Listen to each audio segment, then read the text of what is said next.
మొట్టమొదటిసారిగా పవన్ కళ్యాణ్కి వైఎస్ఆర్ కాంగ్రెస్ వారు థ్యాంక్స్ చెప్పారు. దానికి కారణం ఏంటంటే అక్కడ జగన్ గారి హయాంలో ఆరంభమైన గ్రీన్కో ఈ పునరుత్పాదక విద్యుత్ పథకానికి 28,000 కోట్ల పథకాన్ని అప్పట్లో ఆయన శంకుస్థాపన చేసి భారీ ఎత్తున బాగా వేగంగా జరిగేలాగా చూశారు. సో దాని మీద అప్పట్లో ఈనాడు ఆంధ్రజ్యోతి తెగరాసిని వ్యతిరేకంగా ఇప్పుడు ఈ ప్రాజెక్ట్ని ఆపడానికి కూడా ప్రయత్నం జరిగితే అయితే ఇప్పుడు ఈయన అటవీ శాఖ మంత్రి ప్లస్ ఇది కదా వాళ్ళకి తెలిసిన వాడే అక్కడికి వెళ్ళి చూసిన తర్వాత చాలా అద్భుతంగా ఉందని మెచ్చుకుంటే వైసీపీ వారు ఒక వ్యాఖ్య చేశారు. డిప్యూటీ సీఎం పవన్ కళ్యాణ్ నిన్న కర్నూలు జిల్లాలోని పిన్నాపురం గ్రీన్కో ప్రాజెక్టును పరిశీలించి అద్భుతమని కొనియాడారు. దీనిపై వైసీపీ స్పందించింది. 28,000 కోట్ల పెట్టుబడితో 22 మే 17న ఈ ప్రాజెక్టును అప్పటి సీఎం జగన్ ప్రారంభించారు. జగన్ పెట్టుబడులు తీసుకురాలేదని గత 5 ఏళ్లుగా తప్పుడు ప్రచారంతో గొంతు చించుకున్న పవన్ కళ్యాణ్ ఇప్పుడు తన నోటితోటే నిజాలు ఒప్పుకున్నారని ట్వీట్ చేశారు. అలాగే నిజంగానే ప్రజా సంకల్పం అమ్మ పవన అంటూ ఆంధ్రజ్యోతి వాళ్ళు అప్పుడేదో రాసేవాళ్ళు కదా దానికి పోటీగా అన్నట్లుగా ఇది వైసీపీ ఈ పేపర్ అది ఆసక్తికరంగా ఉంది. మొత్తం వంపు తిరిగిన పవన్ మాట అంటూ రాశారు. ఇక గ్రీన్కో ఎనర్జీ ప్రాజెక్ట్ అద్భుతం అని పవన్ కళ్యాణ్ గారు అన్న వ్యాఖ్య కూడా 21లో ప్రారంభించిన వార్త.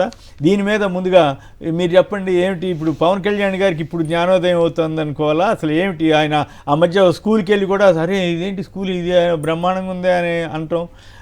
వీటన్నిటి మీద మీరేమనుకుంటున్నారు?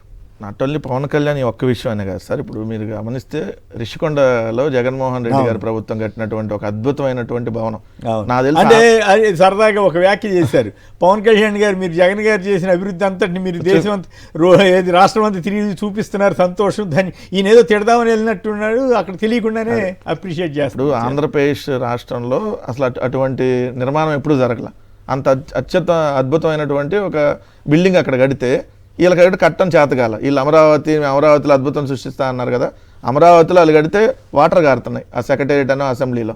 కానీ జగన్మోహన్ రెడ్డి గారు ఏదైతే ప్రభుత్వ భవనాన్ని అక్కడ కడితే జగన్మోహన్ రెడ్డి గారి ప్రభుత్వం వీళ్ళు ఏ విధంగా ప్రచారం చేశారు, జగన్మోహన్ రెడ్డి గారు సొంత బిల్డింగ్ అది, అవును ఆ సొంత బిల్డింగ్ ఆయన ఉంటారు, ఇప్పుడు కూడా అదే ప్రచారం చేస్తున్నారు కదా. కానీ అక్కడికి వెళ్ళి మొత్తం ఆ విజువల్స్ అన్ని ఛానల్స్ చేసి చూపించి ఎవరో కట్టినటువంటి ఒక పెద్ద అద్భుతమైనటువంటి నిర్మాణం చేశారు జగన్మోహన్ రెడ్డి గారు అని చూపించారు. అది పవన్ కళ్యాణ్ అనండి, చంద్రబాబు నాయుడు గారు అనండి.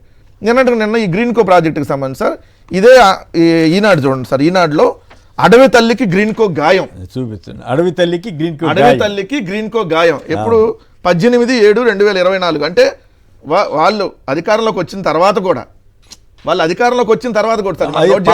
వాళ్ళ మీద కక్ష కట్టి ఇదిగోండి గ్రీన్కో ఉల్లంఘనపై పవన్ కళ్యాణ్ ఆరా దానికోసం వెళ్ళాడు. ఇది జులై నెలలో వివరాలు ఇచ్చిన అటవీ శాఖ అధికారులు కర్నూలు జిల్లా గని రిజర్వాయర్ ఫారెస్ట్ పరిధిలో గ్రీన్కో ఎనర్జీ సంస్థ అటవీ భూముల ఆక్రమణ పర్యావరణ నిబంధనల ఉల్లంఘనపై ఉప ముఖ్యమంత్రి పవన్ కళ్యాణ్ ఆరా తీశారు. అది మొన్న ఆరా తీసింది. ఇప్పుడు నేను వెళ్ళి అసలు ఎంత అద్భుతమైనది లేదు ప్రపంచంలో, నిజంగా అతి పెద్ద సోలార్ అది. సో అంత అద్భుతమైనది లేదని చెప్పి నేను నెలకి చెప్పినట్టు అమ్మ పవన్ అని మీరు పెట్టారా? ఎందుకంటే మరి చెప్పాలి కదా.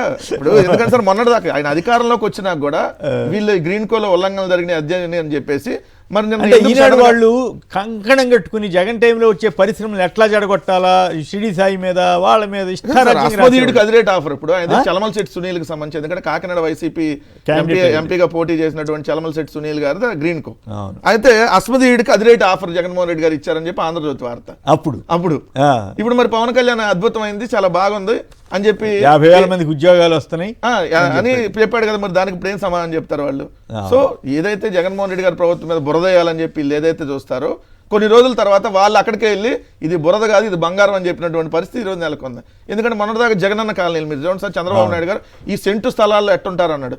మరి ఎన్టీఆర్ కాలనీలకు నేను పేరు మార్చారు. అవును, ఎందుకు మార్చాడు? ఇప్పుడు ఎన్టీఆర్ కాలనీకి ఎందుకు పేరు మార్చారంటే ఆ ఇల్లు అనేది బ్రహ్మాండం అనే కదా, నువ్వు పేరు తీసేసి నువ్వు పేరు మార్చావు. మరి అంటే బాగుందని ఒప్పుకున్నట్లు లెక్కే కదా నువ్వు. అంతేగా మరి. సో అంటే జగన్మోహన్ రెడ్డి గారి ప్రభుత్వంలో వాళ్ళు యాక్చువల్గా ఆ సెంటుకి ఇంకో 2 సెంట్లు వేసి ఇస్తామని వాగ్దానం చేసినట్టు సార్, ఉన్నటిని కన్స్ట్రక్షన్ చేయమని సార్.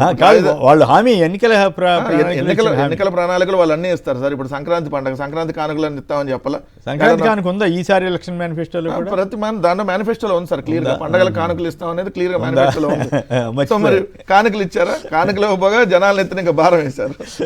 రైట్.